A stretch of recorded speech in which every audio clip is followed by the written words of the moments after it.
Hello, everybody. How's everybody doing? This is Rational Science directly from Frankfurt, Germany. Today we're going to talk about space-time, heaven and hell. Are you going to heaven or are you going to hell? Or are you going to space-time when you die?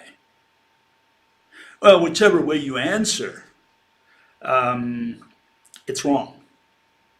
See, because space-time, heaven, hell, is none of them are places. Okay? Like space-time, heaven and hell have to do with time. Okay? You know, when you're young, you're 15, 20 years old, you have all this vitality, all this energy, you run around, you have the strength, the stamina, you fall in love, you do stupid things because you don't have experience.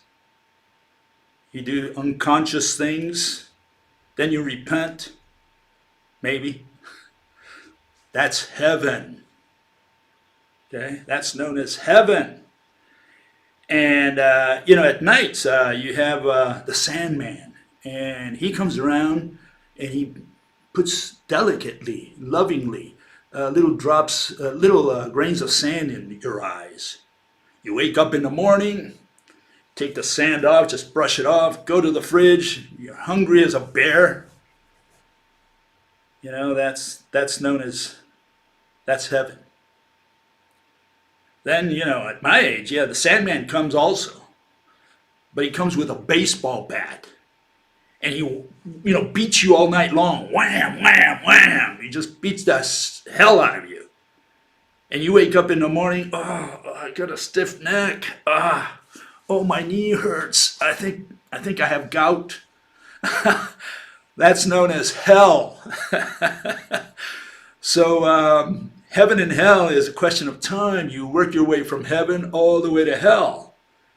And we all end up in the same place. Down there in the ground, okay? So, no, heaven and hell have to do with time, and so does space-time.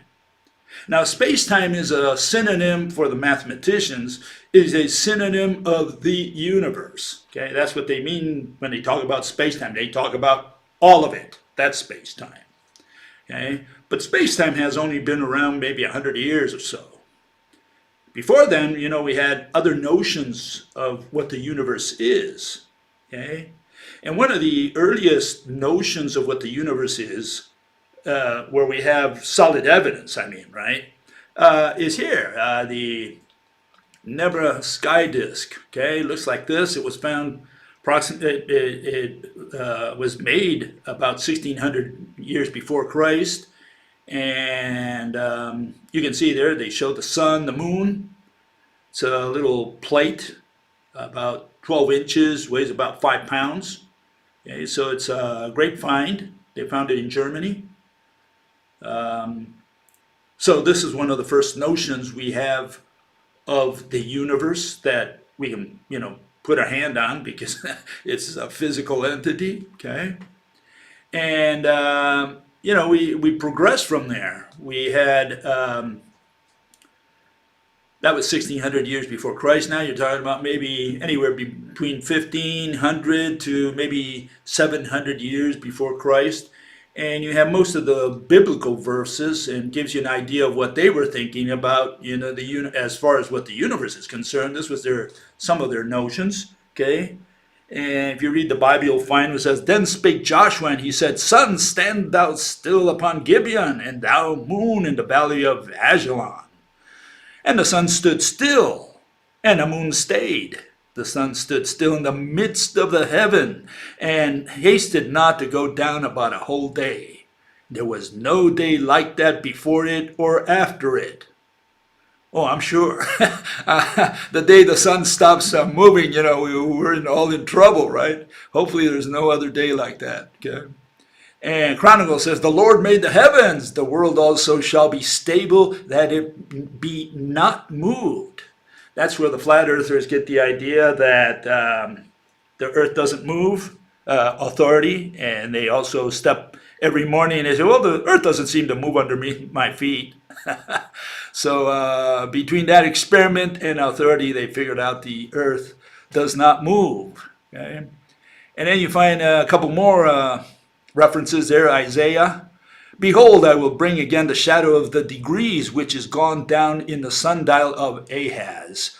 You can see there the sundial on the bottom right, 10 degrees backward. So the sun returned 10 degrees, by which degrees it was gone down. In other words, the notion was that it was the sun that was going around the earth. Now, whether it went around the earth only in the sky, or went under the earth and then over, that's up to you to figure out, or for a flat earther to tell you. They still believe in this stuff. And another one here, have ye not understood from the foundations of the earth? It is he that sitteth upon the circle of the earth. Okay, so what is the earth? Well, the Bible tells us it's a circle, and it doesn't move. And it's the sun that rolls around, and God commanded it to stop once and to go backwards also, 10 degrees. Okay, so those are more or less the notions they had in those days. They saw that little thing that they couldn't stare at, and they wonder what it was, and they said, well, it's some kind of thing that rolls around the earth. And, even lots of religions turned the sun into a god. Almost, I think all of them did, pretty much. They all thought the sun was a god of some kind. It gave them light, it gave them sunlight, and also they realized the crops grew thanks to the sun. So it was the sun who had to be worshipped for giving us a light to the plants. Okay, they knew that much at least. Okay, we went like that for centuries. When we reached the Greeks, maybe in their glorious days, anywhere from 500 to 200 years before Christ, those were the golden age, you could say, of Greece. And you have this Aristotelian version, which is not his, by the way. It came before him. He just adopted it. And it's that you had these planets and the sun going around the earth. And you had the firmament, all these little lights stapled onto the firmament. And this was their notion of how the universe looked, okay? And one debate that happened in those days was whether the universe was infinite or finite. In fact, that debate has not stopped to this day. You have people out there talking about finite and infinite universes. And the question is, what are they referring to? Unless you define the word finite or infinite, you have no idea what they're talking about. Are we talking about the number of stars and planets and objects, celestial objects out there? Are those infinite, like counting is infinite? I'm just not going to take the trouble to count them, so I'll call it infinite. Or are we talking about the extent of space? Space not having borders when we say infinite. What are we talking about here? Are we talking about space or the celestial objects? And unless that's clarified, when people say the universe is infinite or finite, we don't have any idea what they're talking about. Are they talking about the space component of the universe or the matter component of the universe? And that's the issue there. That was never resolved. It's still not resolved until this day. We still have, relativists out there saying, on the one hand, that, the universe had a starting point. Well, that's finite in one direction. And if it's still growing, still expanding, well, you would think it's pushing up against something. They deny it. They say, no, it's not pushing against anything. You don't need to push against anything. Well, yeah, that's only alluding to question. Because if it had an origin, and it's a little ball or whatever, you have to imagine it as a almost perfectly round ball, the Big Bang or what came before then. Whatever came there exploded. They don't like the word explosion either, even though they call it the Big Bang. And it's still expanding, pushed by what? By the dark energy, right? Against the pull of gravity. You're talking about a finite object. That's what they're talking about, a hand grenade that's exploding. Hopefully all hand grenades, if you film them through time, at every frame of the film should show, a border. And so it's a fair question to ask, well, what's outside of that border? Okay? So yeah, it's a question that's not answered, whether the universe is finite or infinite. They start out with a finite universe. We're still apparently in a finite universe, but then they talk about the infinite universe, like saying, there's nothing outside of our universe giving it shape or turning it or containing it in any way, encapsulating it. So this is where the problem is, okay? And we haven't resolved that issue. Mathematical physics hasn't resolved that issue to this day. And they leave it like that and let everybody believe whatever they want. They say it's relative. Okay, not all Greeks believed in the geocentric universe. Some believe in the heliocentric universe. Here's Mr. Aristarchus of Samos, and apparently he's the first guy to propose it. Usually you find out there was someone before him, but this is the best we've got. We trace the heliocentric universe to him. Okay, so he said at least he believed in it, and we don't have any of his writings, but people who wrote about him quoted him, and so that's where we get this information.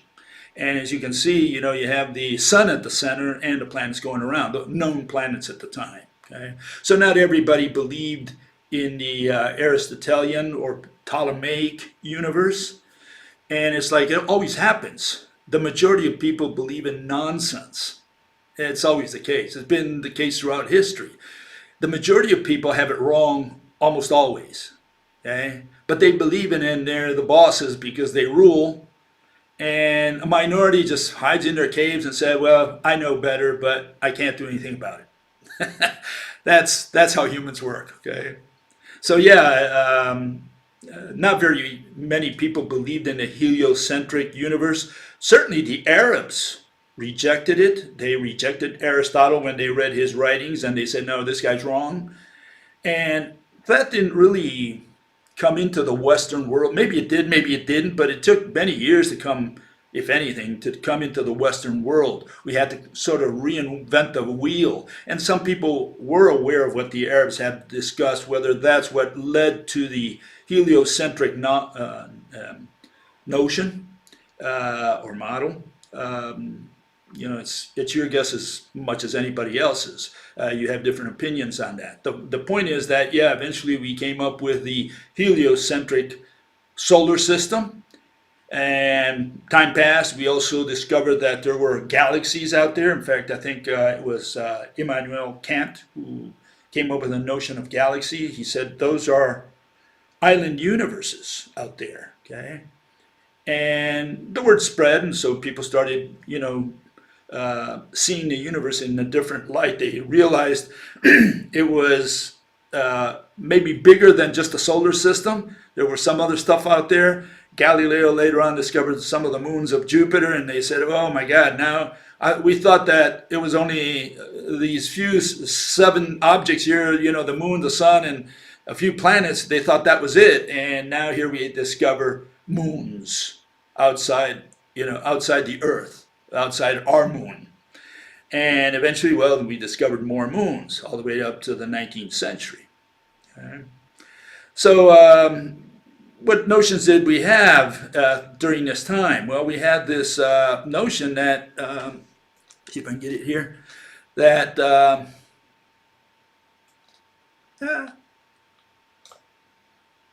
no, it's gone. Okay.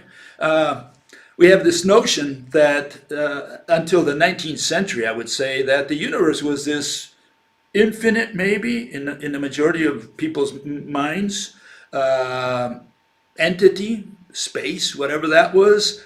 They thought it was the ether because at least the ruling classes, the so-called intelligent or educated classes, they believed there was an ether pervading space, bunch of particles, stretching all the way to whatever. They thought maybe it was infinite.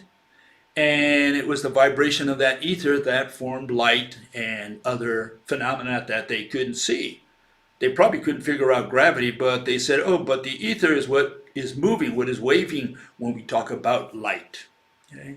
That lasted all the way to the end of the 19th century, pretty much. And at the dawn of the 20th century, big changes came around, among them space-time.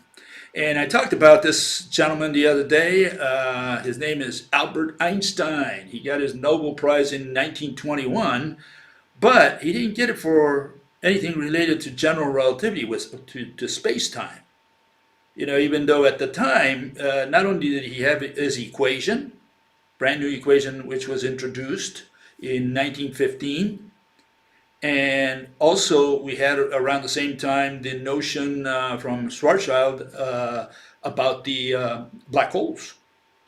So we had these two whammies there, and nobody got a Nobel for that.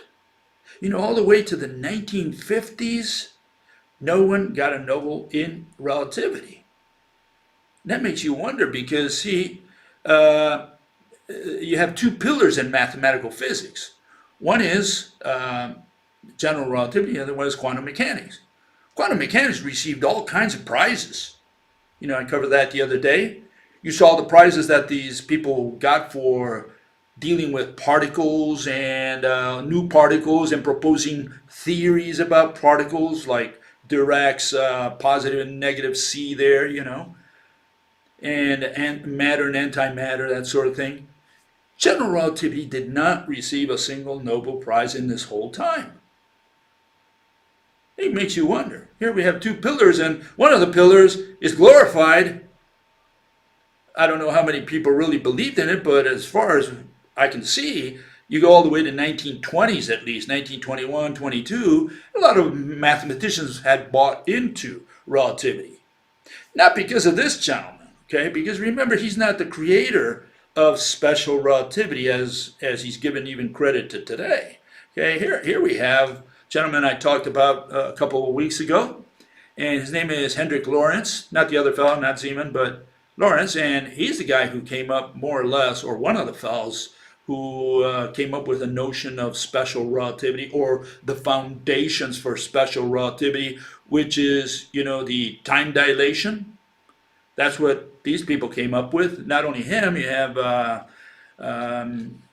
people like George Fitzgerald and Henri Poincaré. And Poincaré was French. The other fellow was, I can't remember if Irish or Scottish, one of the two. Anyways, some people will kill me. They'll say, don't you know Fitzgerald when you see one? Okay, whatever. And here Fitzgerald, together with another fellow, Oliver Heaviside. I'm not covering him, but all these people were involved with this issue of the time dilation. And we're talking about, 1889, 1892, 1889 when George Fitzgerald says, if all moving objects were foreshortened in the direction of their motion, it would account for the null results of the Michelson-Morley experiment. So here you had this null result, apparently, from Michelson-Morley's experiment saying, look, there is no ether. And Fitzgerald believed in the ether, so did Lorentz, and I think Poincaré as well. And all these people, they said, no, there is an ether out there. We just have to reinterpret the results of Michelson and Morley. And so they said, well, what if something squashed in the direction of travel? For example, the interferometer that Michelson and Morley used, So they were looking at it in mathematical terms, but they applied that to physics. They said, what if something squashed in the direction of travel? Then we would not notice, we would not be able to measure, the ether properly. So that was one of the arguments, came from this fellow. And Poincaré, he added on to that a few years later. He said it was the first to present the Lorentz transformations in their modern symmetrical form.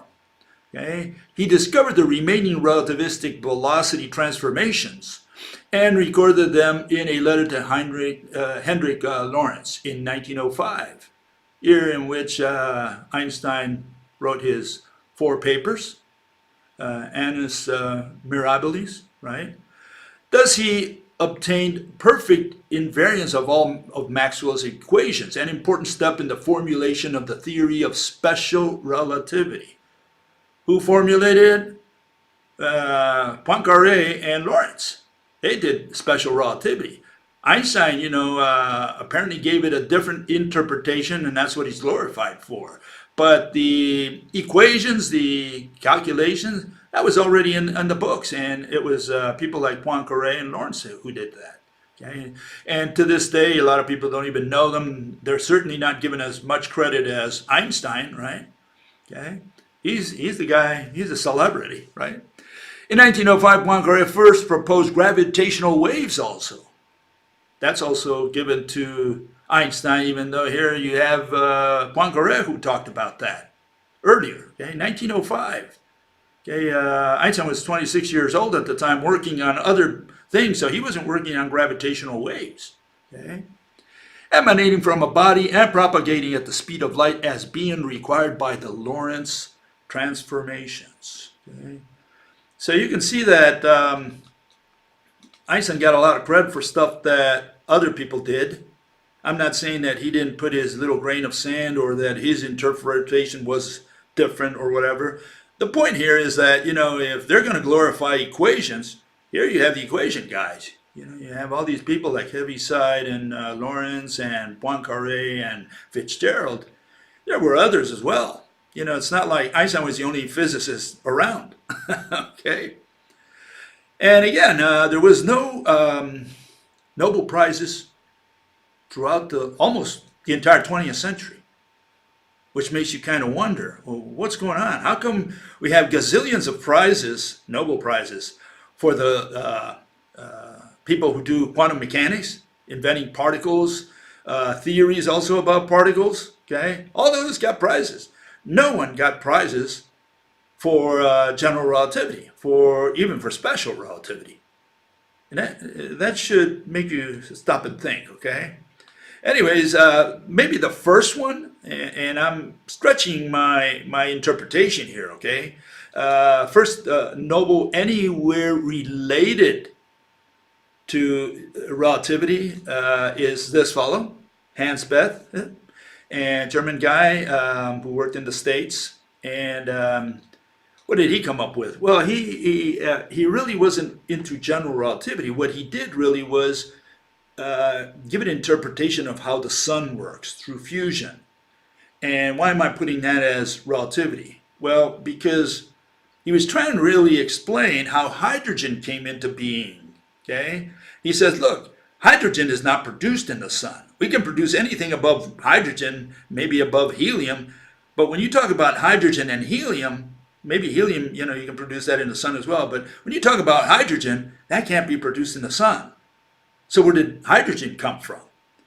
And that's when they took the clock back and they said, well, maybe it comes from the Big Bang. Because at the time, this idea was floating around that maybe, just maybe, there was an origin to the universe that came from Lemaitre and Hubble, who showed that the universe was exploding, okay? And they rewound the movie backwards, and they say, well, if we rewind everything back, everything comes closer together, we end up with a little point. Bingo. That's the start of the universe. That's a little ball where everything started and exploded and began to expand. And so Bethe was trying to show that hydrogen had to be created at the Big Bang. Okay, so this is why I'm putting him in here. But he gets his prize in 1967, and not really for Big Bang, but it's like, veiled a little bit and saying, well, he got it for showing that, how a star works. Okay, and I'm not going to trivialize that because, I think it's a pretty good job. It's just that, what does it have to do with relativity? And that's what they were trying to do. They were trying to explain the origin of the universe, actually the origin of hydrogen. Okay? They said, how did hydrogen come into being? How did protons and electrons come into being? They went to the Big Bang because they said only at the energy that we can imagine was present at the Big Bang, that's the only way you can justify the creation of protons, electrons, and eventually, atoms such as hydrogen atom. Okay. Next fellows to win a Nobel for something related to general relativity were these two fellows. Okay, they had to split the medal fact, a quarter of metal each, because the main half went to someone else for a different reason.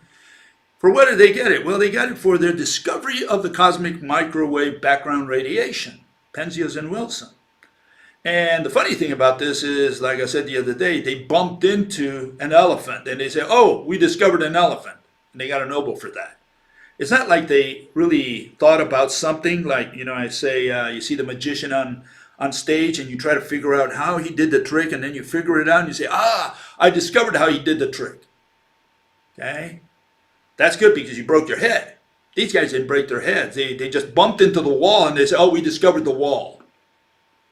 They discovered the CMB, CMBRs in some cases, accidentally. And it was another group that told them, hey, you discovered what we need, what we were looking for, and that was the cosmic background radiation, the remnant, alleged remnant of the Big Bang, of the moment of the explosion, of the initial explosion, without God. There was no God there, okay? They got rid of God. They said it happened all by itself. And so they got the prize for that, for saying, okay, so they discovered the background radiation, about 3 degrees Kelvin out there of some weird noise or vibration. And together with other people, they eventually were able to convince the community that that was, the remnant of the explosion of the Big Bang. And of course, since that reinforced the Big Bang theory, these guys were heroes. Okay, he said, "Hey, you discovered something great. You discovered a oil well or a pot of gold at the end of the rainbow." Next fellow who got it, he got it a little late. Maybe this guy should have gotten his a lot earlier, and he would have broken this notion, the record, and received a Nobel Prize for relativity in the first 50 years, because he did his work in the 1930s, but nobody believed him. That was a problem. And until they believed the relativity, or at least what he discovered, which is black holes, okay, he lost it. Hold on. Until they proved the existence of black holes, they weren't about to give him a Nobel Prize. That was the whole issue. And it's this guy, Chandrasekhar, Indian fellow. And the guy on the right, not important at all, nobody knows him anyways, but he got the other half of the medal for something similar. Okay, I think it was for radiation. But it's Chandrasekhar, the guy we're interested in here, because he's related to the black hole. He's the guy who proved, not what they say there, he showed that when hydrogen fuel of stars of a certain size begins to run out, it collapses into a compact, brilliant star known as a white dwarf. Okay, maybe he got it for that as well, but he's known for something totally different, and that's why they really gave him the prize, or why they considered him for the prize. And it was the fact that he proved that a black hole collapses to zero size. And a lot of people today don't understand that. They don't know or are not aware that there's a Nobel Prize for showing that black holes collapse to zero size. That's what his work was all about. He was overruled by his boss, Arthur Eddington at the time, his supervisor, and he felt bad about that, but he kept publishing, and other people kept publishing, among them Oppenheimer, who would run the atomic bomb program, and others that came afterwards. In fact, in the 60s, you have Penrose and Stephen Hawking, and they were the guys who kind of popularized the black hole. And that's when this guy came back into the limelight, and they said, okay, give him a Nobel Prize. What the hell, out of pity. And so that's how he was recognized, Chandrasekhar. Okay, but he's really known for the black hole, not for white dwarfs. Okay, you look it up, you'll find that it's all about black holes in his case. Okay, who came next in the lineup for Nobel Prizes related to relativity? Okay, it's these two fellows, and again they shared half a medal each. Okay, not great when they give you only half a medal. For the discovery of a new type of pulsar. Okay, so they discover a pulsar, but that's not really what got everybody excited. It was something else, that Heliocentric could demonstrate that a pulsar would emit energy in the form of what? Gravitational waves. Discovered by whom? By Poincaré? No, by Einstein, remember. Give credit where credit is due, okay? Einstein discovered gravity waves, and now these guys prove them, so we're done. You know, it confirms general relativity, confirms space-time, and it confirms gravity waves, which even Einstein had abandoned, but these guys kind of resuscitated and said, no, Einstein, you were right. Okay? Even though he was shown by mathematicians in the in the late 1918, 1919s, but for certain by the 1920s, they showed him that he had made errors in his calculation. He accepted the errors, and then these guys resuscitated, many years later. Okay, so they proved the existence of gravitational waves. Obviously, there were more people proving gravitational waves, as we saw a few years ago. Okay, and here's the next group. Not important, so I didn't include them in any special way. Okay, one pioneered cosmic X-ray sources. Think about that as black holes or some other X-ray source, cosmic object, right? That emits X-rays, so he gets a Nobel for that, half a Nobel. Okay, that was in 2002, and then these guys, I didn't put the date there. It was 2006. For the discovery of the black body form and anisotropy of the cosmic microwave background radiation. Again, the CMB, they had to prove that at all costs because a lot of jobs depended on it. A lot of people studying black holes and also Big Bang. And they had to find proof, evidence, and this is what these people provided. They say, oh, we have proof. We have proof for the cosmic background radiation, and here's more proof, and here's more proof. So it was all about this cosmic background radiation that they measured, and they were able to prove its existence in different ways. And it's the physical interpretation that we're concerned about here. That there's something out there buzzing 3 degrees Kelvin. Okay, fine, no problem. The question is, what is it? And it's the interpretation that they say that's the remnant of the Big Bang that is the issue. Okay? Because then they have to explain the Big Bang, and that's when they stop at frame number 2 of the Universal movie. They never go to frame number 1 because they claim they don't know what happened at frame number 1 or even before then, and it's an unscientific question because they have no way of testing that theory or hypothesis, whatever they call it in mathematical physics. Okay, so this was the issue. Okay, next came another fellow. His name is Perlmutter, and a couple others that shared only a quarter of a metal. And you can see why that guy on the bottom, Adam Rees, he doesn't look very happy. And I don't think I would too. I mean, if I only receive a quarter of a metal, I spent all my trip, my time, and my money to get to Sweden just to get that. I mean, it's not fair, Anyway, so what did these fellows discover? Well, let's see if I can get it up here. They discovered the, where is it?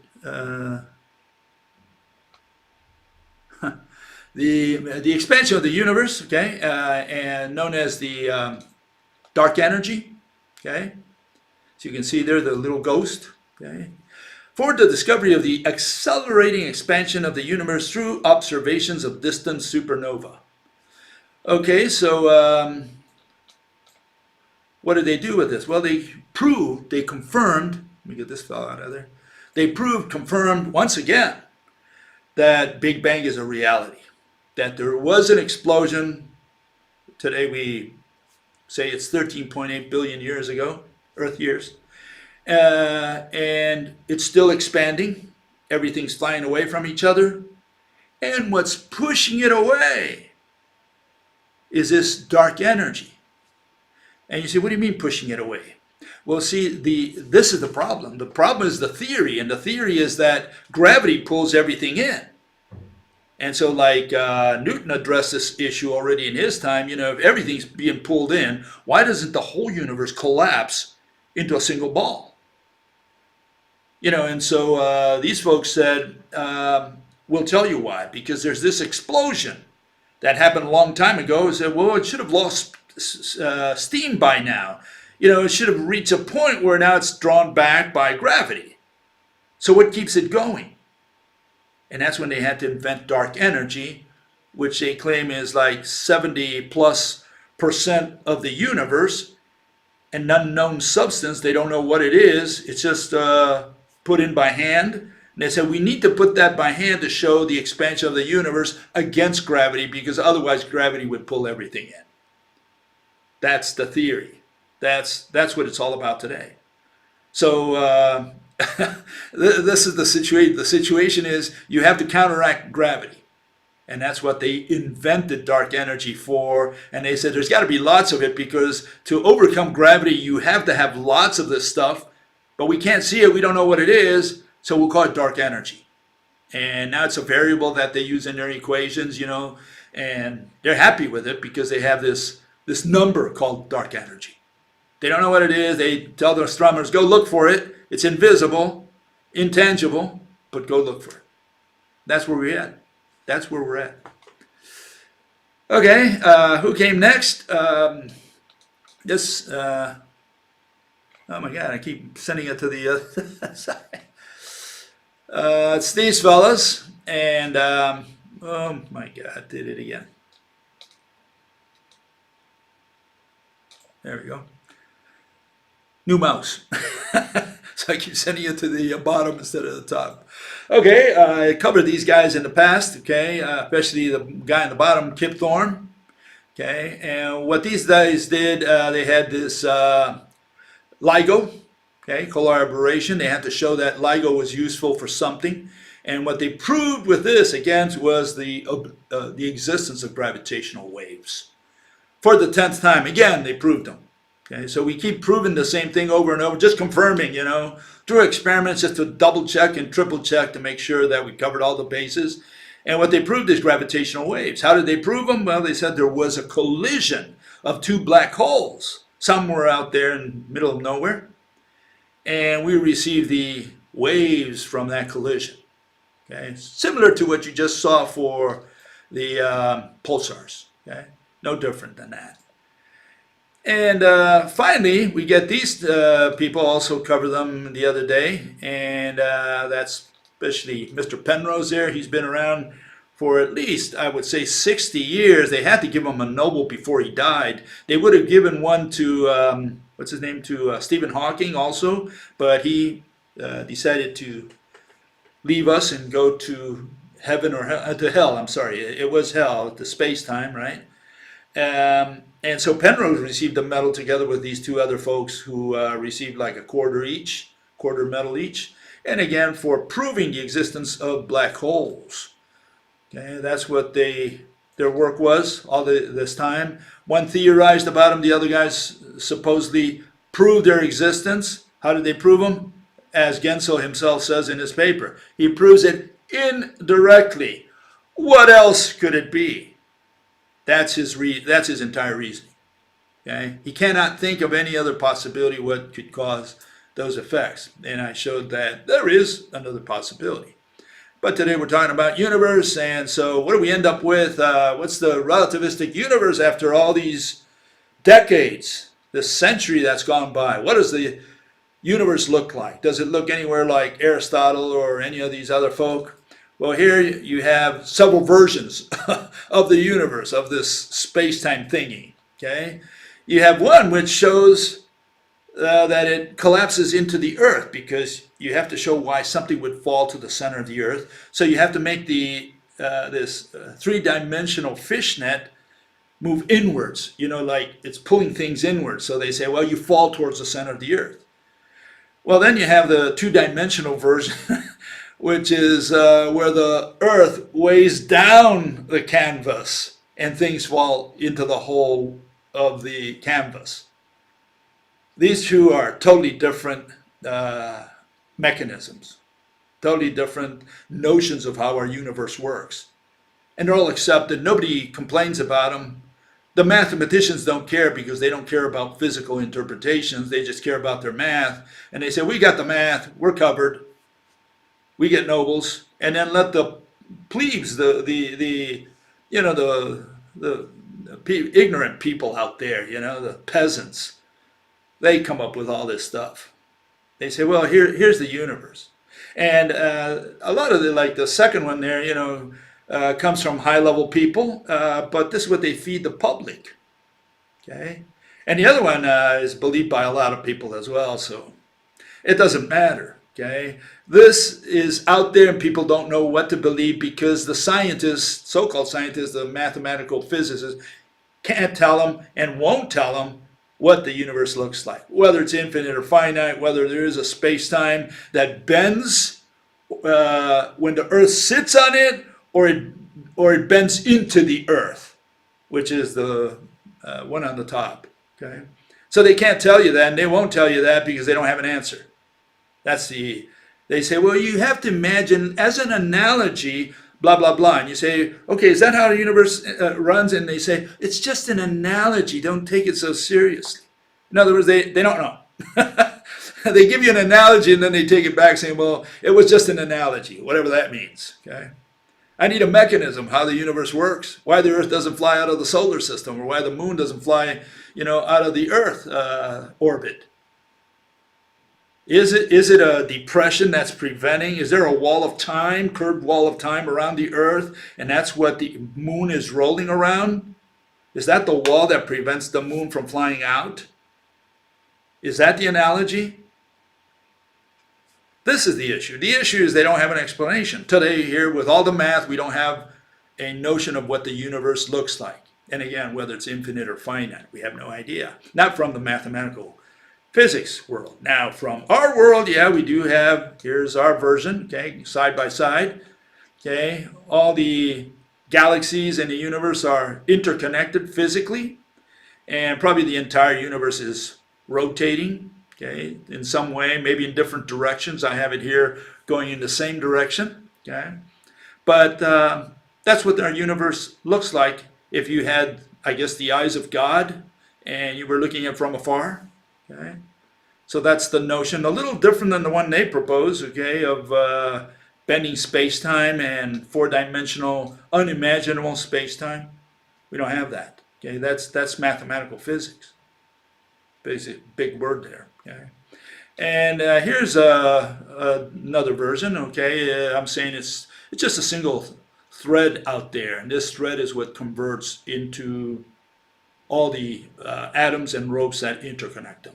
And it's how simple our universe is. It's no more complicated than that. Now, of course, because the thread, the rope, is invisible and intangible, and I'll prove it to you. Okay, here's a pencil. Okay, I'm touching nothing here other than the air. Okay, I don't see anything. Hopefully, you don't see anything either. And I let go of the pen and it falls to the floor. So yeah, gravity is intangible and invisible. Whatever mediator is between the Earth and the pen is invisible and intangible. So it's irrational to go to the lab, like some people ask me to do, and say, show me in the lab that there are ropes and there are threads. I can't show you because I can show you a thread, a sewing thread, and this is a thread. And here's a rope, okay? Okay, you know what a rope looks like? Like that, two twined threads. Okay, that's it. And he said, well, show me in the lab that this works. Well, I can show you the mechanism of, maybe tie a whole bunch of ropes and show that it'll fall to the ground, but it'll be gravity from Mother Nature's gravity that pulls it down. It's not going to be the ropes. But I can show you I can pull with a rope, okay? But whatever I do, I can't show you that rope with which I pulled on the basketball or whatever I do the experiment with is intangible and invisible. Every object in our macro world is visible and tangible. Most of them are. Air is not, And again, why is the rope invisible and intangible? Well, because you can only see it through aggregation. Okay? You can't see one atom, but you can see the chair and you can see the table, which is made out of atoms. But you cannot see individual atoms. And so because of that, the atom is not there. The table is not made of atoms. The chair is not made of atoms. What is the chair made of? Ghosts? Is it made out of concepts? Hopefully the chair is made out of some physical object. We call that physical object an atom, and we can't see an atom. We can't really touch an atom. You touch it like when you touch the chair, but one single atom, hydrogen atom, well, I don't know if you can show me the test that you really touched an atom, okay? And similarly, you know, the only way you can see the rope is when it bunches up, okay? And how does it bunch up? Well, it bunches up in something called an atom. The rope forks out, turns into these threads that go around the atom and form this ball with the star in the center. And now you can see not one atom, but many atoms together, which we call chair, elephant, tree, rock, whatever. So yeah, you can only see the rope when it bunches up, when you have many of them in some form. And again, the thread is the same thing. You can't see the thread, but when the thread acts in magnetism, forms these walls that sweep around, then it causes an effect. You can't see it, but it causes an effect, much like air. You can't see the air, but it causes an effect. You know, you have a lot of air, it blows your house away. Okay, so yeah, air is that invisible thing that blew your house away. And the threads are what form the magnetic field that goes around a magnet, and it picks up iron filings one after the other underwater. Okay? So yeah, we have a different universe than the one general relativity ended up with after many Nobels. And I'm sure the people from 19th century backwards, all the way to Aristotle and beyond, they would be appalled what mathematical physics finally led to. Okay, let's start with the questions and comments that people made. About a couple of weeks ago, I had a terrible headache. Again, old age, you know, you're in hell. And I had some migraines coming up during that whole weekend. Then the voting came around on the 20th, so I said, well, the hell with it. We'll do it on Sunday when things are more calm. And yesterday I had a little bit of headache again, so I don't know if old age is creeping up on me and I'm starting to get all these migraines. Okay, first issue here. Fellow says, definition. He tried some definitions. Okay. He defines intangible and physical. Okay, good. Let's see what he does. He says unintangible, unable to be touched or grasped, not having physical presence. Okay, and it turns out you look up physical, it says relating to things perceived through the senses as opposed to the mind, tangible or concrete. So we have a synonym. We have a circular definition. Intangible is non-physical, and physical is tangible, meaning that non-physical is intangible. Great, we learned a lot. Okay, so we don't know under these two definitions what tangibility means. They're synonyms, and so here I answer more in more detail. Intangible, not having physical presence. That's what it means. Physical is tangible. Okay, so again, we have a synonym. Another source, intangible, unable to be touched. What is touch? Touch, to put hand into contact with something. What is something? Something tangible. Contact, the act of touching. Okay, and so the lesson is never use dictionaries to find scientific words. Try using your brain instead. Okay, you're never going to find a scientific definition in an ordinary dictionary, so it doesn't it doesn't burn any calories to simply transcribe and say, okay, here's the definition. What did you do? You got to break your brain. You got to figure out a system of definitions that work together, that you can use consistently.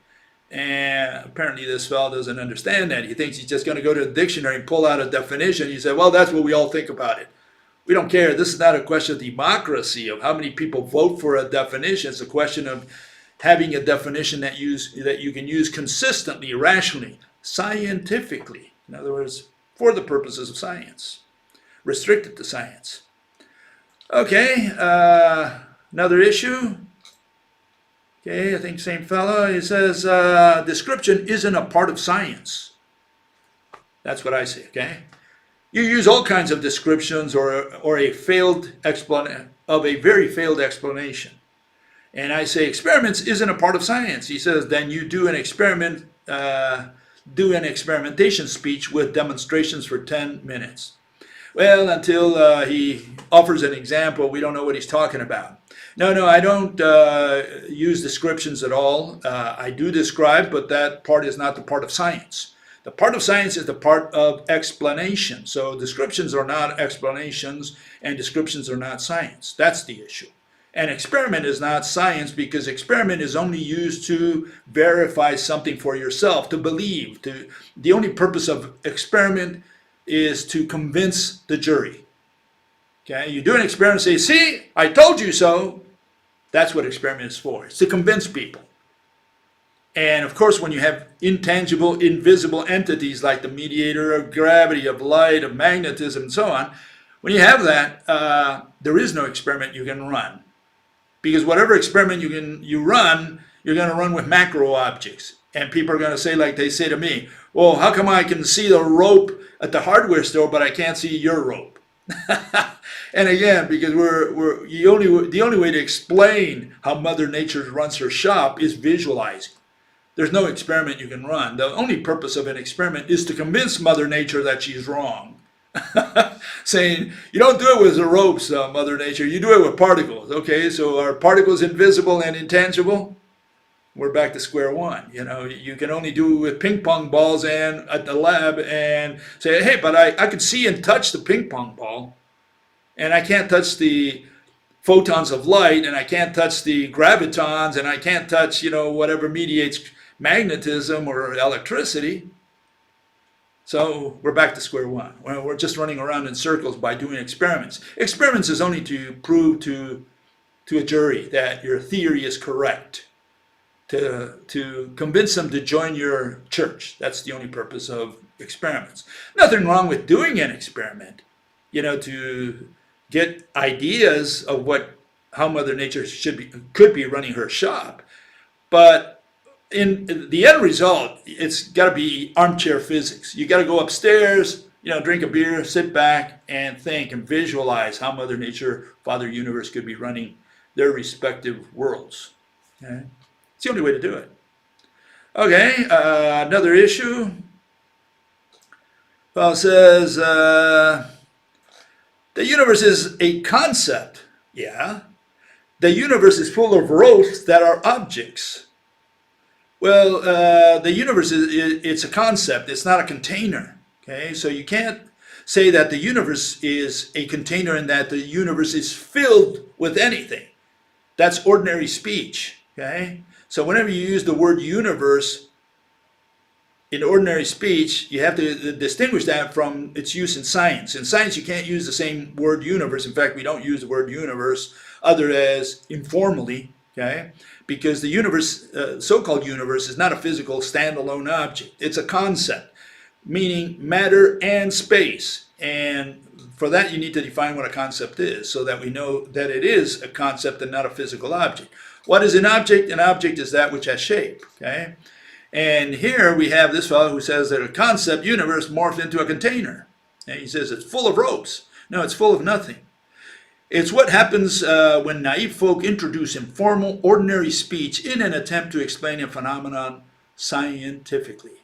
Universe, what is it? Matter and space. What is a concept? Why is it a concept? It's a concept because a concept is a word that invokes or embodies two objects, or two words momentarily treated as objects. In this case, space is treated as an object, so is matter. Okay, both are concepts.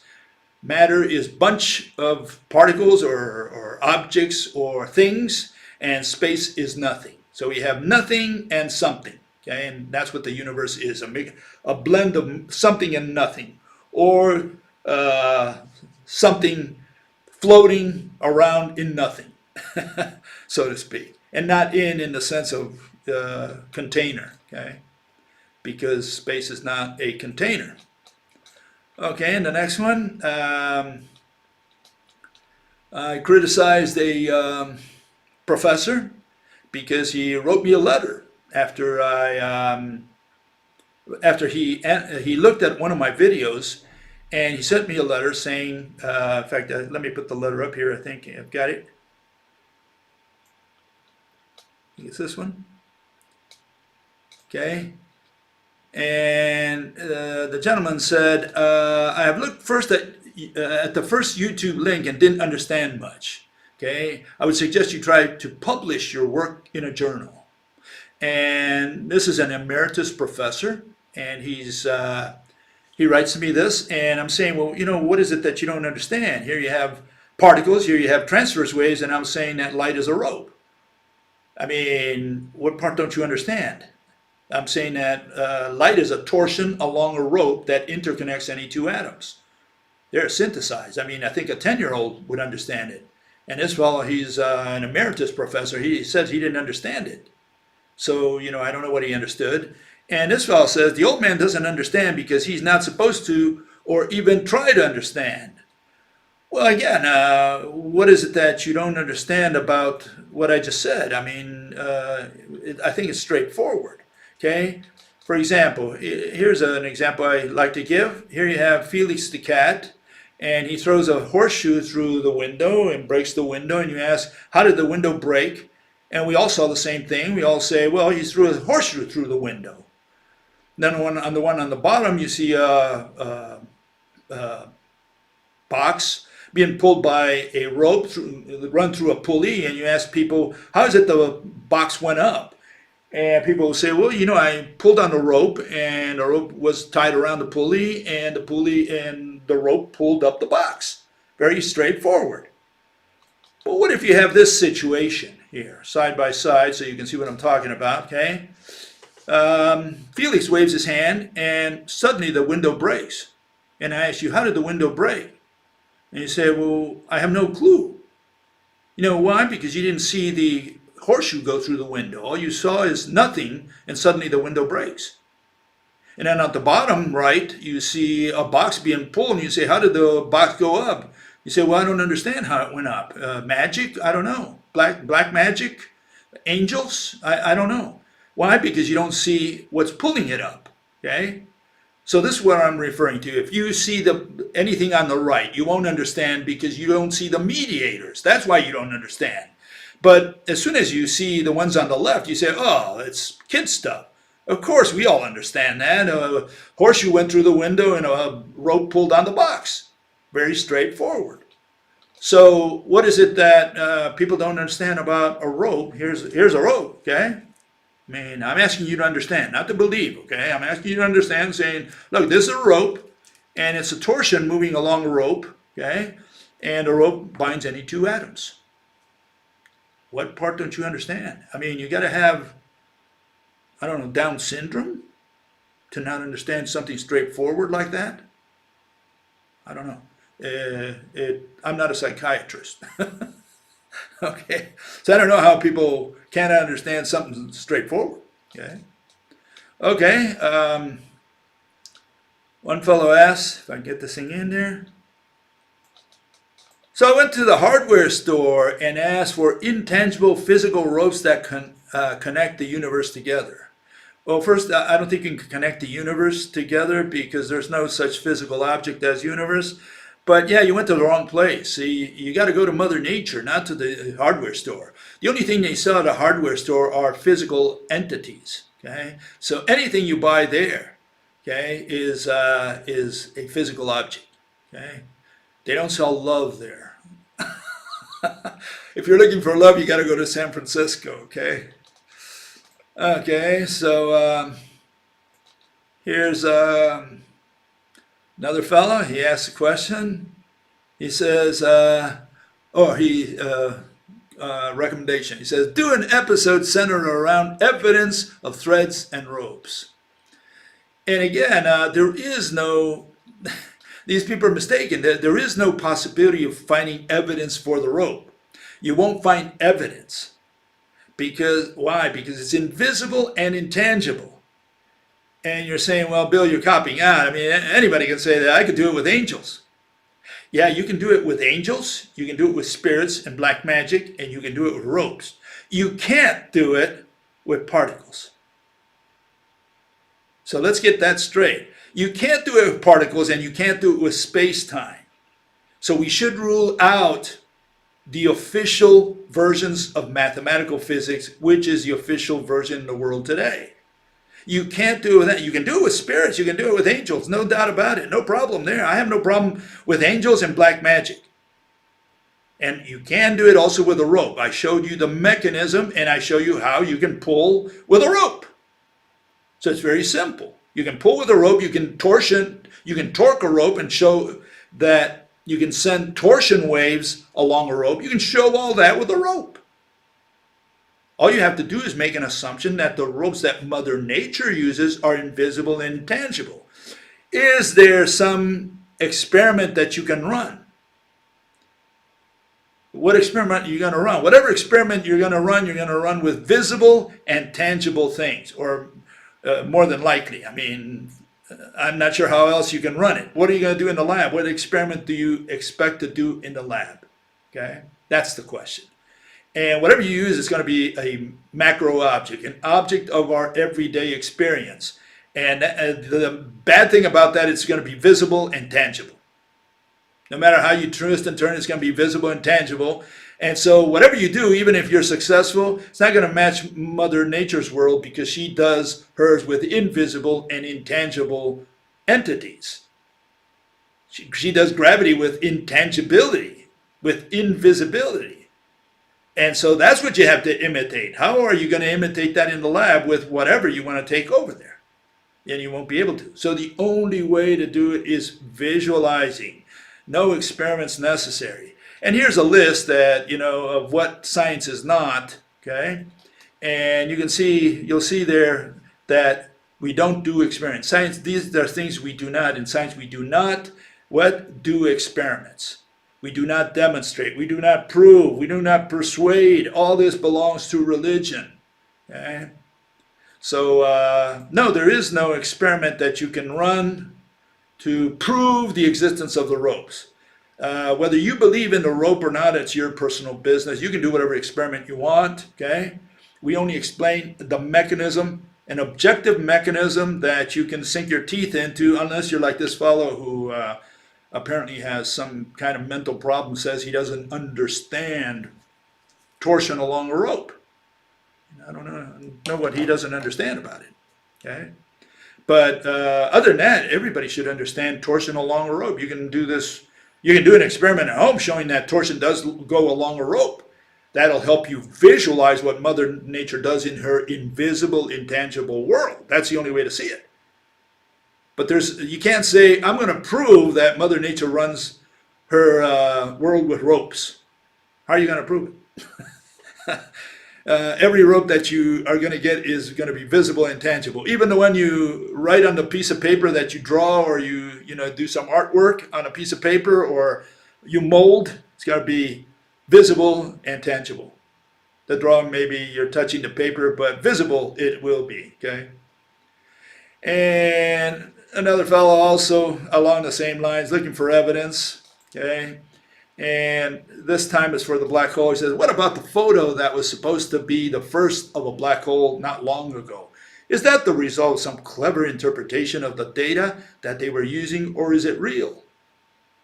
And again, see, they try to convince people with evidence when a black hole is invisible and intangible. A black hole is a non-entity. It's zero-dimensional, as Mr. Chandrasekhar proved and got his Nobel for. Okay? So you don't have to take my word for it. You can look up the equations for Chandrasekhar. He showed, and he states in words, okay, that he ends up with zero size, zero radius for a black hole. You have Eddington, who said, you're crazy, Chandrasekhar. No object is zero-dimensional.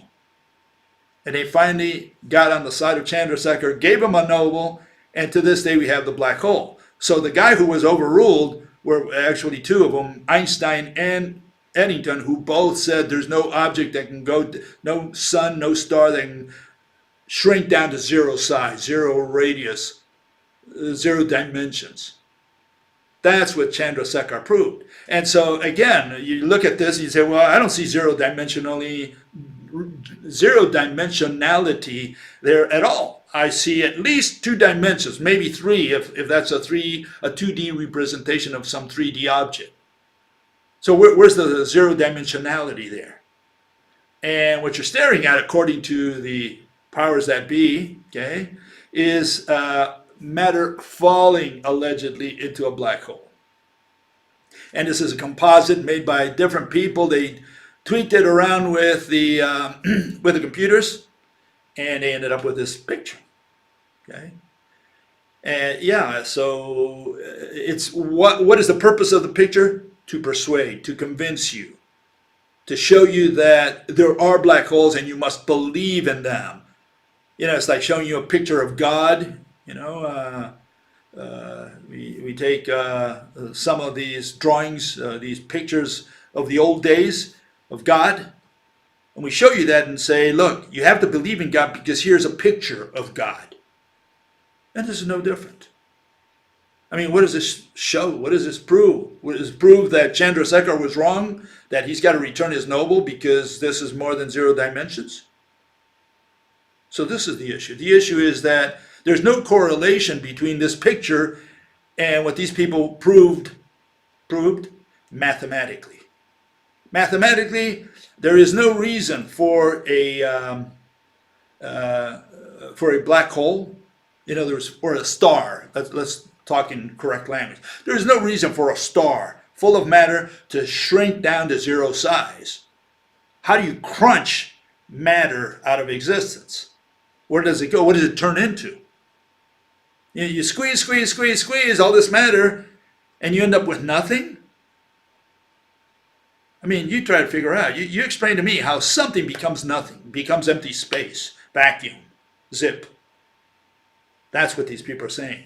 So yeah, hopefully we don't see a black hole ever, because the day we see a real black hole, I think we're all in trouble. It means that we've gone to heaven or hell. It's hell, really, because heaven was when I was 15, 20 years old, and hell is where I'm in today with all the pain.